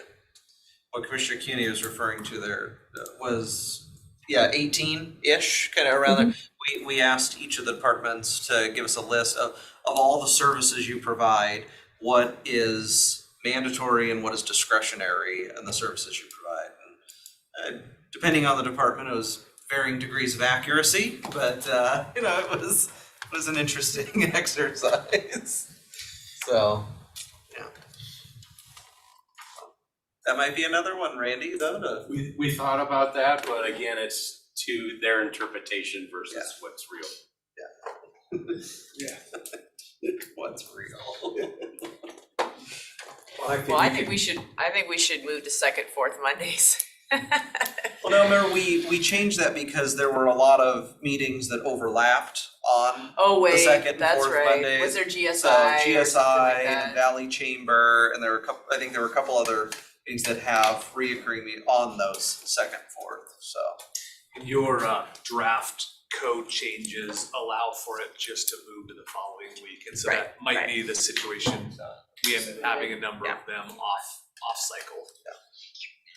I think Jeff can also help a lot on the impacts of the legislative session that Commissioner Jordan brought up, helping us kind of assimilate that, connect with the Legislative Steering Committee from WASAC. See The if there's anything else that we missed. MRSC is another good resource too. Absolutely.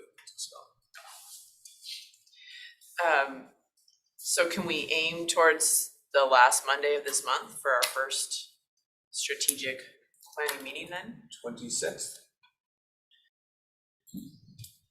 Because the next week we'll be off for the July 4th holiday. Yep. 19th will be off. 26th will give us some time to identify that couple of topics that you want to have on there, and I think we could be ready to go. We know the master space facility planning conversation is an ongoing one. We already had this a work session with you a couple weeks ago, maybe a month ago now, and so we'll have some updates to be able to provide on that one. So there's a couple that certainly will be timely to have on there.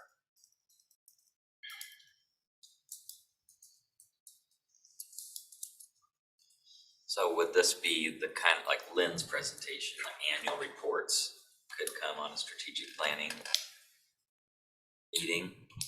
Is that what Do you all? Well, Or my like my when general we talked about bringing in thought like was the PDAs and things like right, like that. the briefing is mostly about like action upcoming. That's just my interpretation, but anyway, just a thought.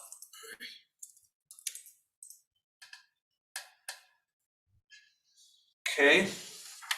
Well, as you have other, this has been great because we've gotten a number of other things that are added and some kind of clarity on a few of the topics, which ones may be kind of in the near term here, which ones are probably out a year or so.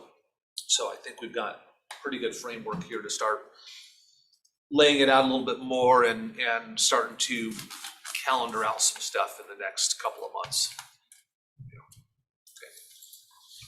Thank you for that. Good. So miscellaneous, or do we have any executive sessions today? I don't. I do not either. Yay!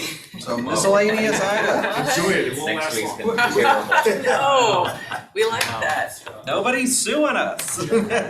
This week. Oh, wait, I'm sorry, this was passed out. This Is is this the letter about therapeutic courts? Yep, that was one of the Sorry. miscellaneous topics. I would love to send a letter in support from, I know Judge Smith asked for a letter of support, I think for funding for the therapeutic courts. And so it looks like there's a draft here. It was seeking a grant, right? That was Yeah. email? So I think, what was the deadline, Amy? Tomorrow, so. I think it would be great if we could all, I think he was asking for any of us to like send a letter, which is great, but if we could send one from the full board, that would be good. We could probably, I'm looking over to Jessica, could probably help us with this. If you are all supportive, we could have something that you could take as a bite this afternoon. You wanna do that? Thumbs up for me. Yeah, Okay. sounds good. We'll get you over it's already a letter template, it just needs to be put on the letterhead more than anything, yeah. Thank you. Take a look at this.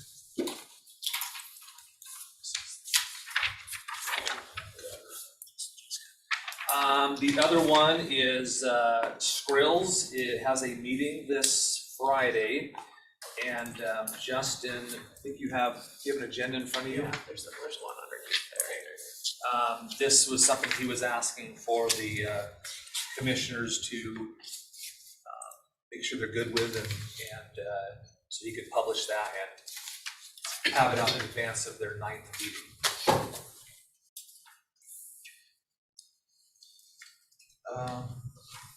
It's good to me. Looks good. Skrills, I love the acronym. crab and skrills. Yeah, Those those are are the my best. favorites so We far. love our acronyms here. Crap.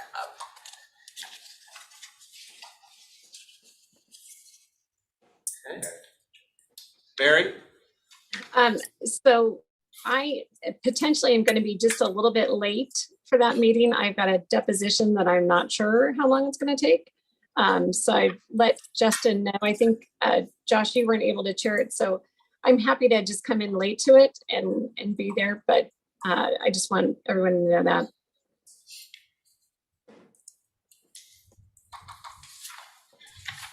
So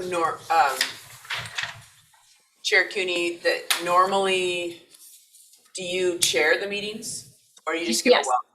Oh, Yes. okay. The chair of the board chairs the meeting. Really, the reality is we do the Justin. welcome and then we turn it over to Justin for everything.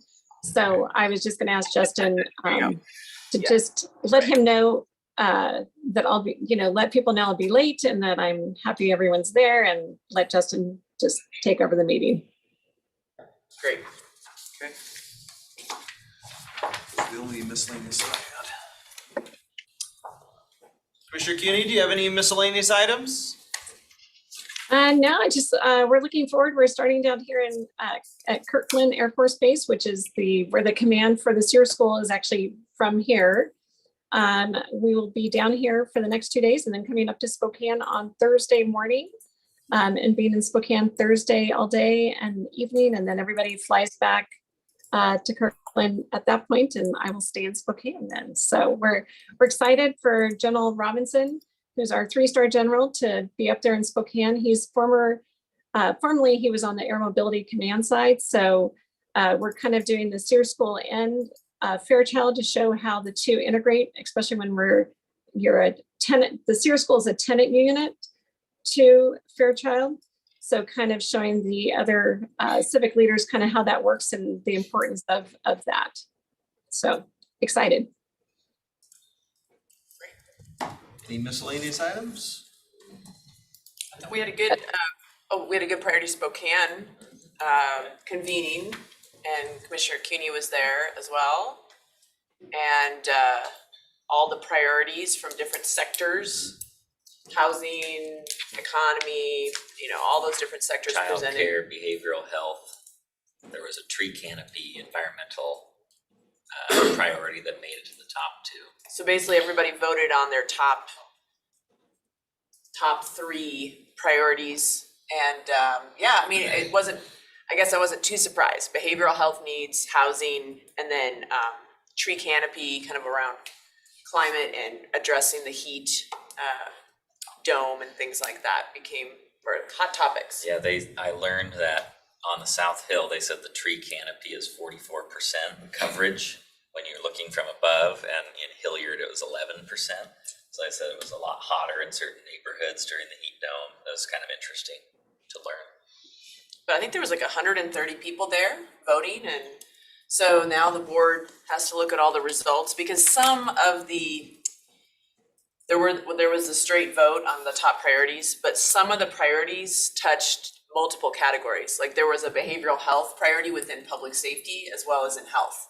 So we'll look at the votes, and the next step will be doing some more research with our community partners around what is already going on in these areas, because we don't want to duplicate efforts. Where are the opportunities for Priority Spokane to maybe play a role in doing some research or some targeted investment in different areas, so. Commissioner Cuny? So mine's separate than that, but so I'll let Amber And finish. Commissioner Cuny did a great job pitching her the priority from, what was it public safety? from the health side. Health side, yeah. Yeah, so Jennifer Vigil and I did co-chaired the health area, which is great fun. It's just been a, long process. We started, I think we had some of those meetings back in the winter. So, yes, I'm glad to see it come to fruition and glad that you guys are on the board to help make it all happen. So, Any and then the discussion other, around substance use disorders or anything like that?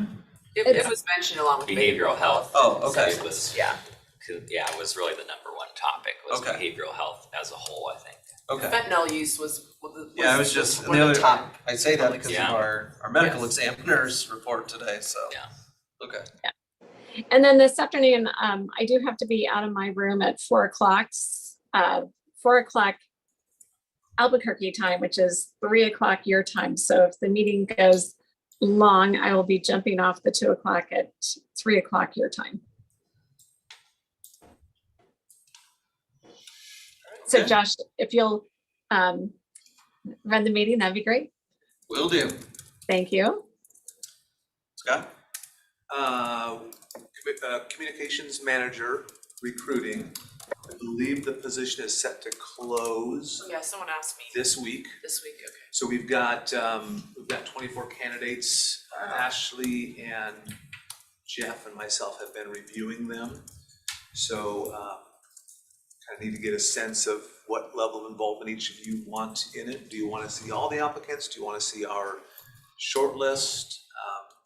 My feedback I gave is I would probably advance about 8 right now based on what I'm seeing of the 24. I think Jeff had maybe 5. I haven't seen Ashley's yet. So happy to share all the applicants for you to review too. Given this will be a position that'll interact a lot with the board, I want to make sure you're all have the part of the process that you want to have as well. Something I've seen helpful in other boards I've served on is like, do all 24 meet the minimum requirements? Because oftentimes you can just say, well, these 10 do not meet all 24 meet the minimum requirements. I'm sorry. Okay, There are a number that don't. right, so that's always helpful just to say these folks. Sorry.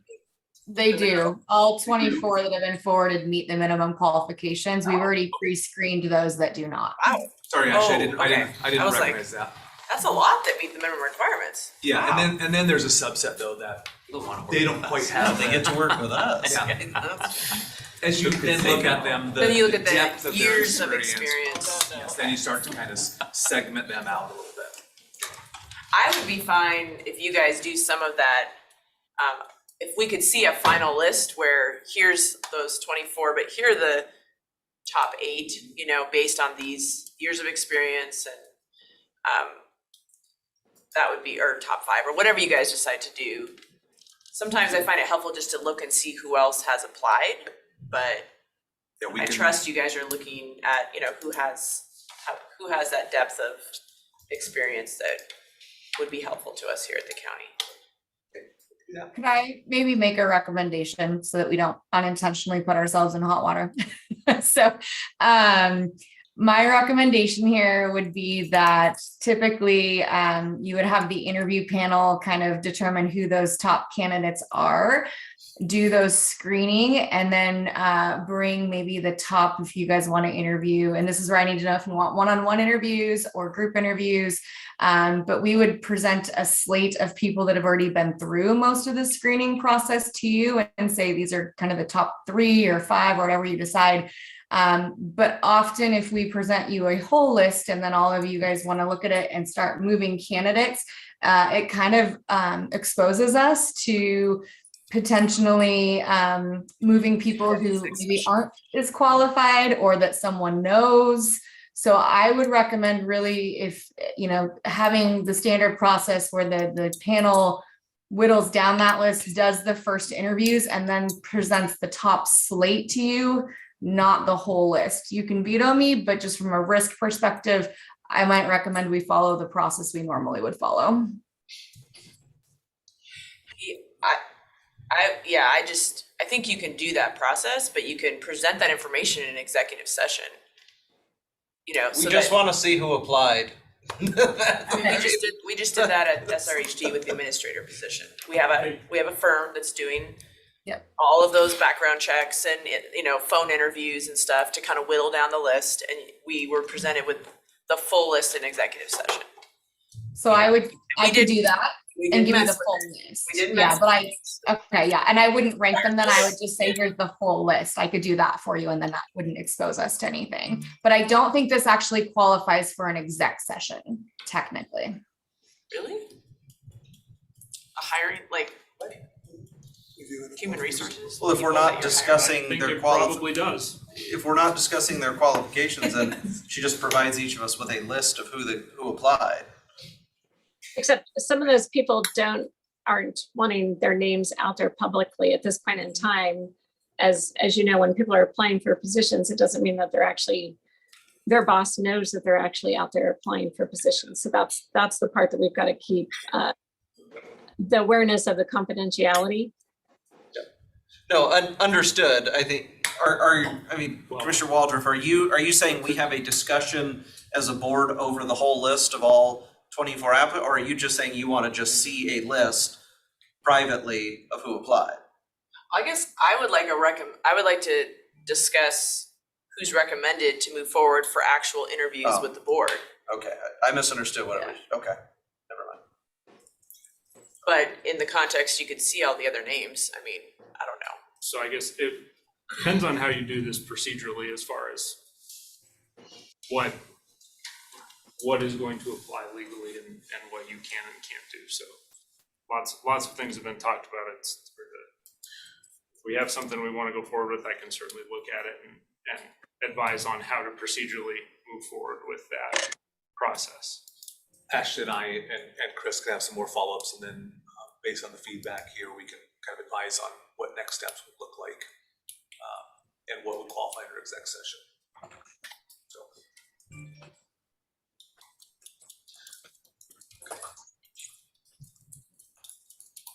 All I have for miscellaneous now. Okay. 24, that's a good list. Okay. Work for us. Yeah. Anything else for the good of the order? I guess to follow up to that though, I mean, I'd be okay with what we've done kind of in the past is, have you guys narrow it down to like the top 3. And then either we do it as a group or we, at 3, it's easier to, if we want to do individual interviews with them. I'm okay with that as well. Either way, what people are most comfortable with.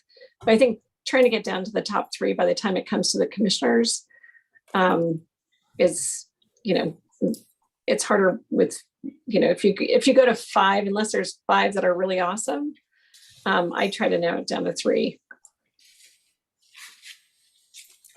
Yeah, and again, I'm just gonna put in a little risk plug here. Personally, I would prefer to go more that route. We have to remember that selecting for a board is very different than selecting for employment. And there's different laws that come with how we select a person for employment also. So if we are going to have open conversation, printing lists, things like that, those we need to work with Chris, but likely much of that would then become public.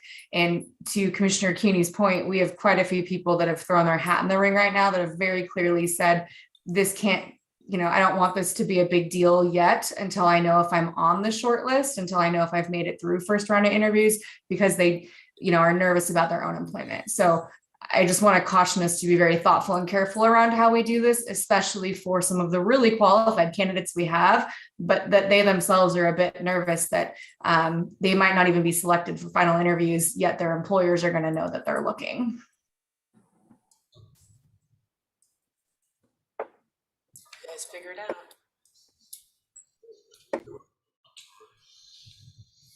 I mean, Or do they just want to give you a status of where what we're is at? what is the timeframe that you're, I mean, it closes this week. How quickly do you think you'll be able to, do the interview process to kind of narrow down the list? Probably the next couple of weeks. Because the other consideration is often people are applying for multiple jobs, and then even if you have your top 3, Yep. somebody gets a job somewhere else. So that's why it's important, I think, to have a slightly bigger. Yep. Initially. Well, and Scott, I would say I would want to try to make this go as quickly as possible, just because we've got a lot of big things coming up with the Measure One, with the state of the county, all those things that are coming up that we need this person in place sooner than later. Yep, agreed. My goal is to get us through interviews next week, and for those kind of top candidates, break that list down. If we don't get what we think we're gonna get in that top list, then we go, just keep the process moving forward. But I agree, I'd like to get through these pretty quickly, but I would say interviews probably next week is what we're looking at. Okay, awesome. Mr. Vice Chair. Yeah. Should we decide now whether we want to interview the finalists as a group, just so we have that figured out? Would that be typical for this kind of position? Jared was hired before I got here, but what I was told was it was narrowed down to 3, and the whole board interviewed each of the candidates one at a time. That's what I was told, but that was before I was here.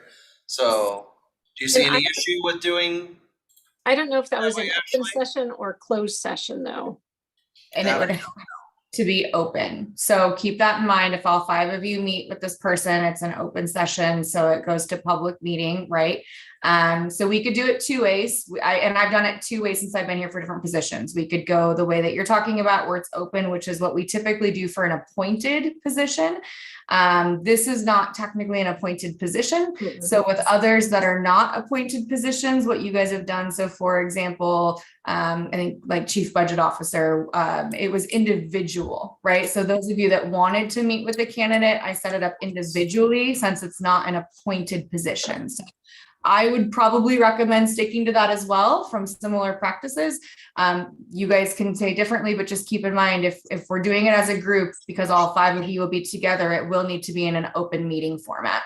We could do 2 at a time, right? 2 commissioners could meet each. That might be a better way to do it. That way it's not, if one of us is like, no, this person was fantastic, and everybody else is like, well, they interviewed with you way better than they did with us, or vice versa. It's one person's like, this person interviewed terribly, the other 4, they were rocks. Yeah, maybe 2 at a time might be a better way to do it. Yep. Because you're not meeting a quorum, so. Yeah. And that's what we did. We did individual, with the CEO search. When we did that, it was individual. We did come back in private session though, and in executive session to really discuss it though. It was not an open session. Yeah. Since it was Then a you were potential discussing- employee. Yeah, the qualifications, once you got to that level of discussing after the interview, yes. Yeah. Okay. But the applicant wasn't in the room with us, No. so. Okay. Yeah, I'm fine with that. Okay, we'll come up with a plan and then communicate back with you. Sounds good.